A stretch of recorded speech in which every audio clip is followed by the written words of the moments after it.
지금 대한민국에 아무나 훈장을 달고 다니는 그런 훈장들이 아닙니다. 이분들은 문재인이가 훈장을 줘도 안 받겠다고 하신 분들입니다. 자, 세 분께 먼저 큰 박수를 보내주시기 바랍니다. 우리 심상근 회장님 인사말 좀 해주시기 바랍니다. 네, 저는 6.25 참전 소년학도병 회장 심상은입니다. 저는 강원도 원주 사람입니다. 강원도 원주 농업중학교 4학년 때 3군단 소속 첩보대에 입대를 했습니다. 그리고 제대는 55년 8월 8일 날 제대를 했습니다. 졸업장은 공부도 못하고 졸업장만 받았습니다. 그리고 우리 여기 조재석 부회장은 진주농업중학교 4학년 저하고 학년이 같습니다.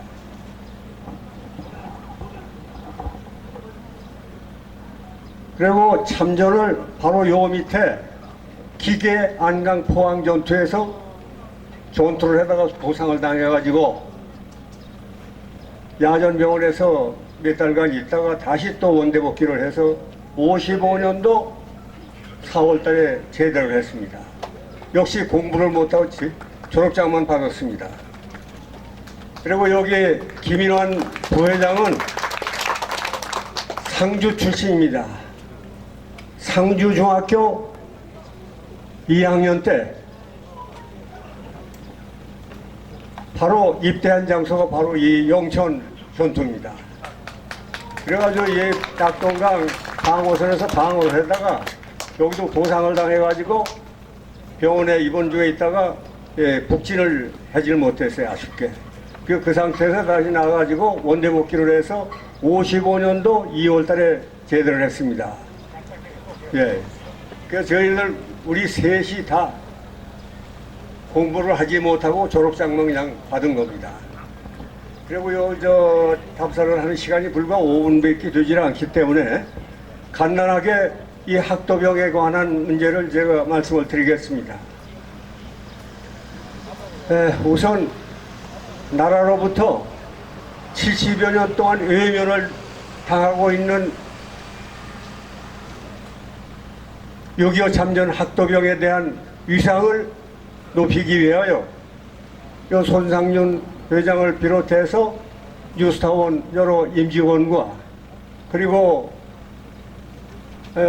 고교연합회에서 후원을 또 해주시고 그리고 뉴스타운에 가입된 회원 여러분에게 진심으로 감사의 말씀을 드립니다. 우선 경례를 올리겠습니다. 경례.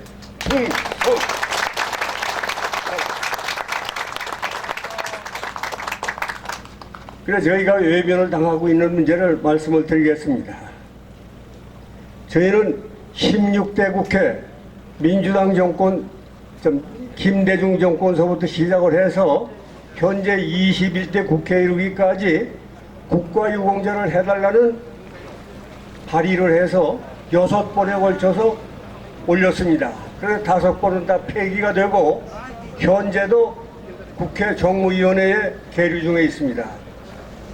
그런데 저희가 왜 아쉽게 이렇게 외변을 당하고 있다는 말씀을 드리느냐 하면 현행 국가유공자 등 예우미 지원에 관한 법률이 바로 국가유공자가 되는 겁니다. 저희도 명칭은 현재 국가유공자로 되어 있습니다. 여기서 막말로 얘기를 하면 마침 저에게 사기를 국가가 친 거나 마찬가지예요. 국가유공자법 4조 1항 10호에 6.25 참전자들이 그 안에 들어가 있어요. 그대로 내버려 두면은 바로 국가유공자로서 다 모든 혜택을 다 받을 수 있는 겁니다. 그런데 그 4조 4항에서 2조의 1항에 불구하고 참전 유공자 및 단체 설립에 관한 법률 6.25 참전자에 대한 그 법이 따로 있어요. 그 법을 적용을 받는다 이렇게 되어 있어요. 그러니까 명칭만 말하자면 허울 좋은 개살구처럼 돼버린 거죠. 그렇게 해놓고 우리 국가유공자라고 그냥 명칭만 그렇게 붙여놨습니다. 그리고 제가 외면을 당하고 있다는 구체적인 말씀을 드리죠. 현재 저희는 18세 미만, 즉 17세 이하의 나이입니다. 우리 다 17세 이하예요. 그러면 지금 제1학도 우영군인도 이 병역 의무가 없습니다. 우리나라 법 적용을 받지 않으니까. 그러나 걔네들도 몇백여 명이 한국 전쟁에 참전을 해서 그래도 5, 6개월 이후에 예편을 그냥 나왔어요. 나와가지고 바로 일본으로 귀국을 하려고 했는데 귀국이 되지는 않으니까 그 당시에 원호법에 의한 원호 차원에서 지원을 했어요. 국가유공자로. 그러니까 현재도 국가유공자 예우를 받고 있습니다. 그러면 그 사람은 4조 1항 9호에 들어있어요. 그럼 우리도 소년병도 병역의무가 없지 않습니까? 병역의무가 없으면 당연히 걔네들과 마찬가지로 국가유공자의 법의 적용을 받도록 해줘야 되는 거 아닙니까? 헌법에서 보면 만일에게 법은 공평하게 적용하도록 되어 있는데도 불구하고 저희들은 어떤 이유인지 그 적용을 해주지 않습니다. 다만 정무위원회에 보훈처에서 참석을 해가지고 변명을 하기는 이분들은 한일 국교가 정상화가 안 돼가지고 귀국을 못했기 때문에 지원을 했다 이겁니다. 그럼 한일 국교가 정상화가 언제 됐느냐? 1965년 6월 22일 한일 국교가 정상화가 됐으면 그럼 법이라는 거 일몰법이라는 게 있잖아요. 그게 적용이 되면 그때까지 끝나야 되지 않습니까? 그런데 이걸 변명을 하고 저희를 이때까지 근 20년에 걸쳐서 밀고 지금 나온 겁니다. 이건 이제 법을 국가가 위반한 문제를 말씀드리고 또 한 가지는 저희 학도병이 얼마만큼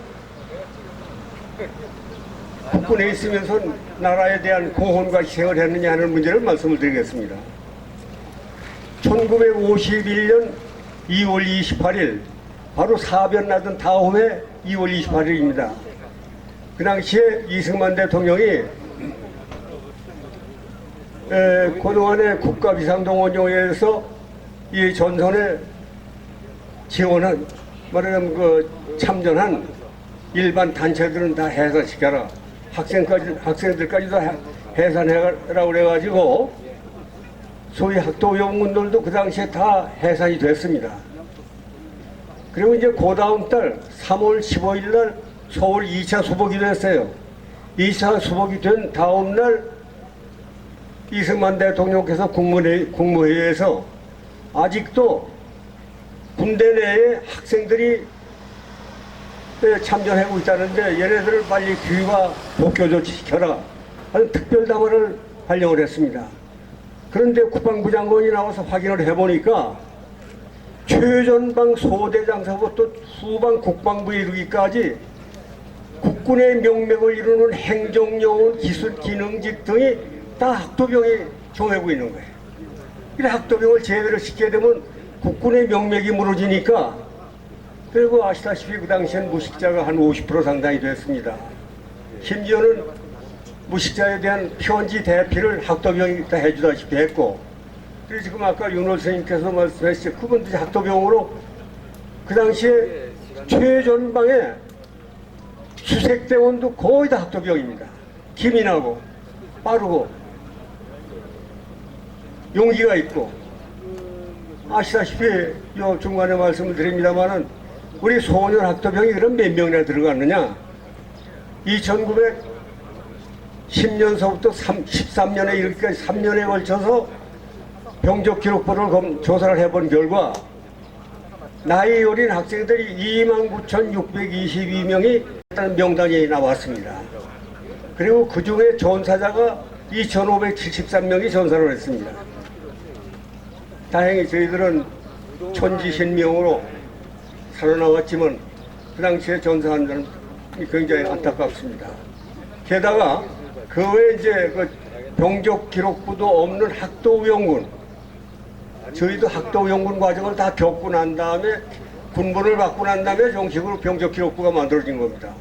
근데 병적 기록부 없이 군대 정식으로 등록을 한 사람, 학도우영군이 국방부에서 조사한 숫자가 8,700명입니다.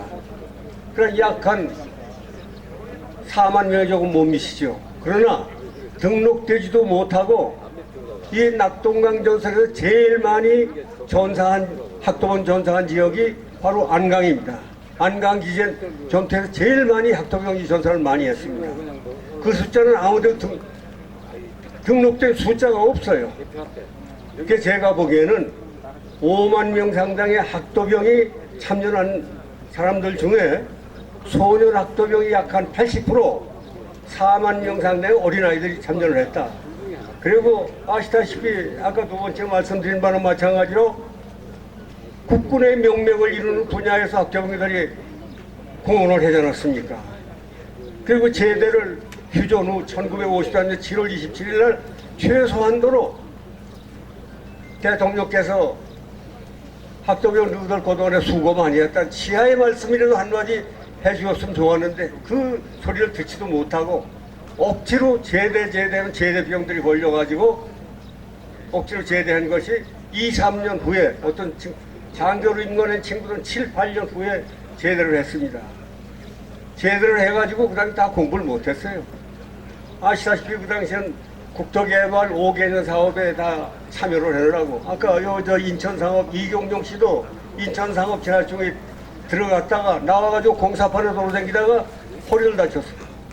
아들을 잘 만나가지고 아들이 치과 의사인데 그 사람이 자기 아버지의 공헌을 기리기 위해서 인천 내에 회관을 만들어 놓고 그 아버지를 위상을 그리는 걸 개인적인 차원에서 그렇게 하고 있어요. 그게 굉장히 우리 손상윤 회장님에게 고마운 거는 이 학도병에 대한 공헌은 나라가 제대로 해주지 못하는 것을 민간 차원에서 그 위상을 높이게 하기 위해서 이렇게 해준다는 건 정말로 감격스럽습니다. 말 한마디에 비를 갚는다는 말이 있지 않습니까? 그런 말을 지금 저희가 앞장서서 그동안에 한 20년 가까이 국회를 무너뜨리듯이 드다르면서 뛰어다녔지만 배우지 못하고 그야말로 백이 없어서 돈도 없어서 우리의 일을 성사하지 못했습니다. 우리 손상용 회장님께서 내 말 방송하는 소리 몇 번 듣고 너무너무 고마워가지고 여러분들 아시지 않습니까? 위안부 소녀상 보다 우리 소년 학도병에 대한 위상이 자랑이 아니라 나라를 위해서 목숨을 걸고 전쟁에 참여를 했던 거 아닙니까? 정말로 너무너무 감사합니다. 그렇게 끝내겠습니다. 네, 감사합니다. 네, 고맙습니다. 자, 오늘 여기에 참석하신 분, 그리고 참석하지 못한 수많은 우리 국민들이 이분들께 다시 한번 큰 박수를 보내주십니다.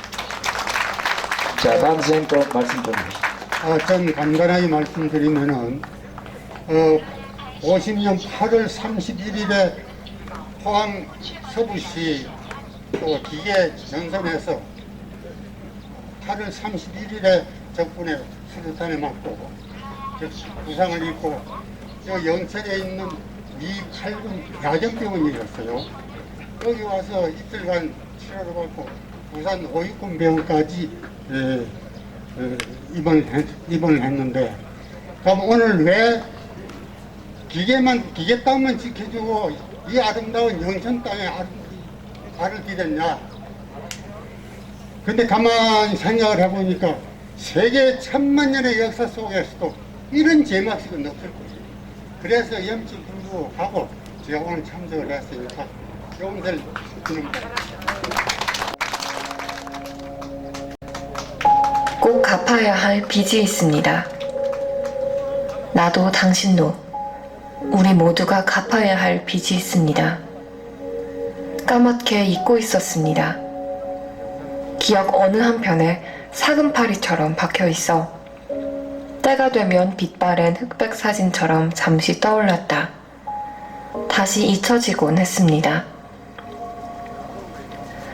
나라를 위해 펜과 책을 던져놓고 전선에 나섰습니다. 꽃 같은 젊음의 붉은 피를 이 땅에 뿌리셨습니다. 오마니어 6.25 참전 소년소녀 학도병, 그들의 용기 있는 희생과 헌신이 오늘의 자유 대한민국을 지켰습니다. 잊혀진 영웅들, 그분들에게 꼭 갚아야 할 빚이 있습니다. 이제 우리 모두 그 빚을 갚아야 할 때입니다.